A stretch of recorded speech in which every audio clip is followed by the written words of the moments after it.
And today's message is kind of brief, as I'm talking from outside my studio, giving you some words of wisdom, I hope. And this is for all you high-vis Bamas. Be one. What's up, good people? It's been a minute since our last podcast, but it's been winter time too. Spring has broke loose, and it's riding season all over again here on the East Coast. I'm really glad about it. How about you? I would love a check-in. Tell me where you're from, what kind of bike you're riding, and truth be told, I'm not prejudiced if you don't ride an Indian. It took me a while to get to that point, and when I did, I was like, whoa, took a big chunk of change to make it happen. Been riding since I was 17.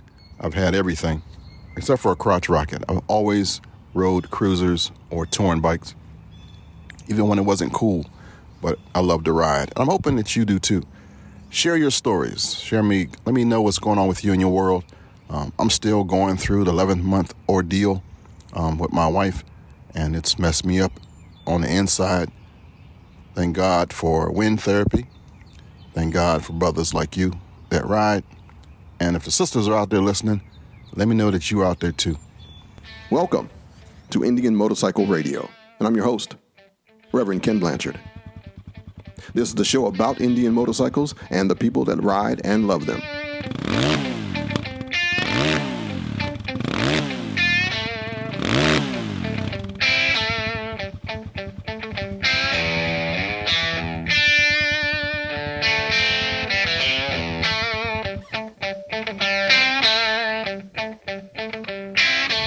At the time of this broadcast, it's a lovely 70 degrees in the nation's capital. Spring is sprung. There is leaves popping on trees. The cherry blossoms have already come out. Traffic is a mess again. Folks are on spring break. We're getting ready for the Easter weekend. I'm actually enjoying a cup of coffee and Baby Jane Deadwood cigar. And if you don't know, now you know. This week I want to put into your mind something about safety.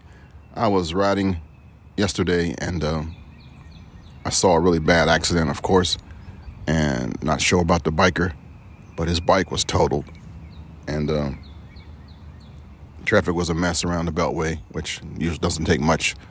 A thimble can hit the street, and it's all bad. But anyway, it made me think about visibility.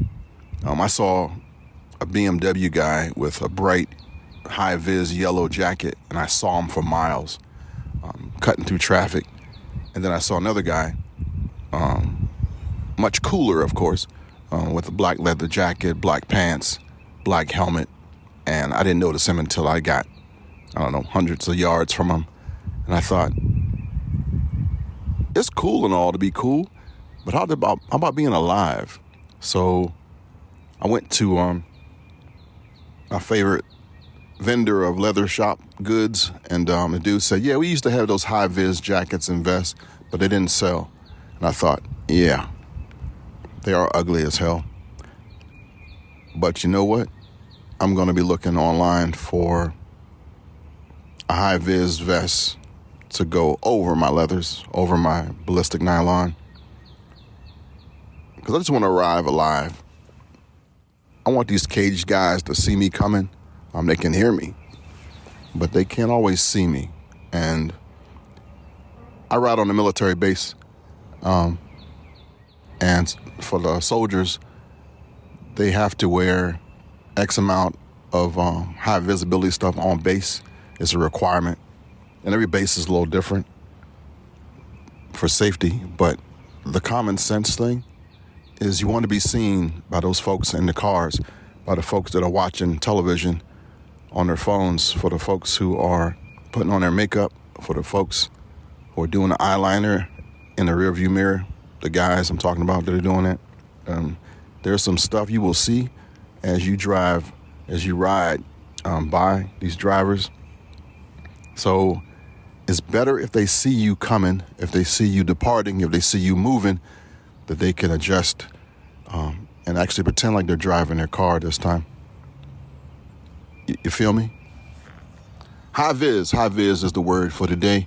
You want to arrive alive. I know it's not cool to be wearing that day glow neon crap sometimes.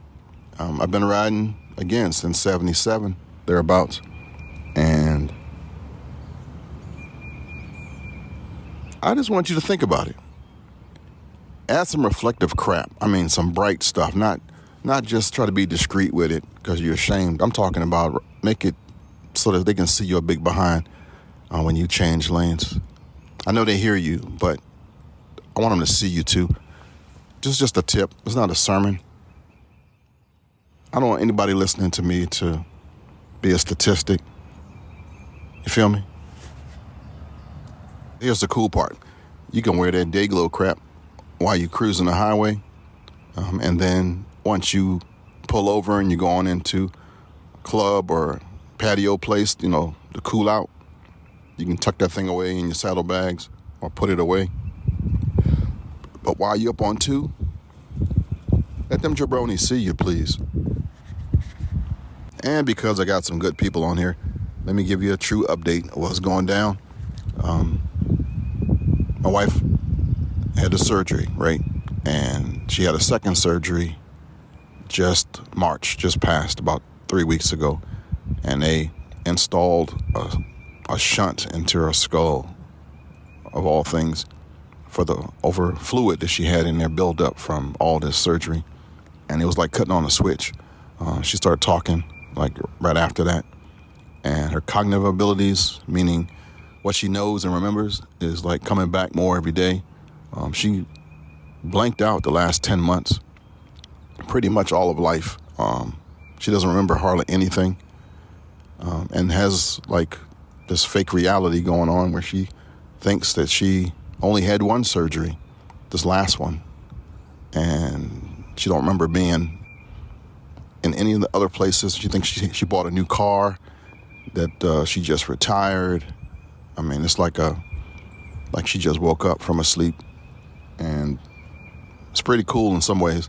The bad part is we've exhausted all our funds for, like Blue Cross, Blue Shield, and all that stuff that we, you work for the government for 30-some years. You thinking you got your stuff covered, but that long-term part is not on there. You got to do that extra. So if you're still working, invest in some long-term insurance, some health stuff in case you are out of work for extended time. I'm talking about like a year, because that stuff will kick you in the poo-poo. Right now, she's dealing with the bed sores, and she's a paraplegic from not being able to move for 10 months, so her limbs are all jacked up. And I'm waiting for the insurance bill to kick off probably next week, and all my retirement money to go to taking care of the missus. But it's what it is, right? Glad I got my bike last year. It might never happen now. Yeah. But I am a man of faith, and I am amazed and thankful and praising God for bringing her back. My daughter is elated. My son is happy. She's getting a rehab in this facility, and friends are coming by and seeing her, and it's good. It's good. I'm just having to deal with my own internal struggles, But one thing that I've realized in these last 11 months is that there are some people that when they go through stuff, they don't have a support system. They don't have anybody that's whispering in their ear except for the voice of darkness, and that guy's telling you to take yourself out. So because I'm a burgeoning wannabe blues player, I may never be great as a musician, but what I can do is support folks who are suicidal, depressed, because I know what it looks like. I can imagine what it feels like. And I'm just going to amplify everything I know about tips and tricks and mental stuff to get you through tough times, because I've been doing that myself. I'm not just a spokesperson, I'm a client of hard times. So you'll see a new website. It's a YouTube channel, actually, called Spoon Says. SpoonSays.com is my YouTube channel to all things for prevention, for depression, for getting through. And if you got some expertise in the subject, you want to help a brother out. Because I know there's some law enforcement folks, there's some veterans, there's some just people who've been surviving for a while, man. They've gone through a whole bunch of crap. If you've gone through your drug phase, that'll take a toll on your spirit too. And if you want to support this thing, I ain't asking for no money or nothing, just like this podcast. It'd be great if I was sponsored.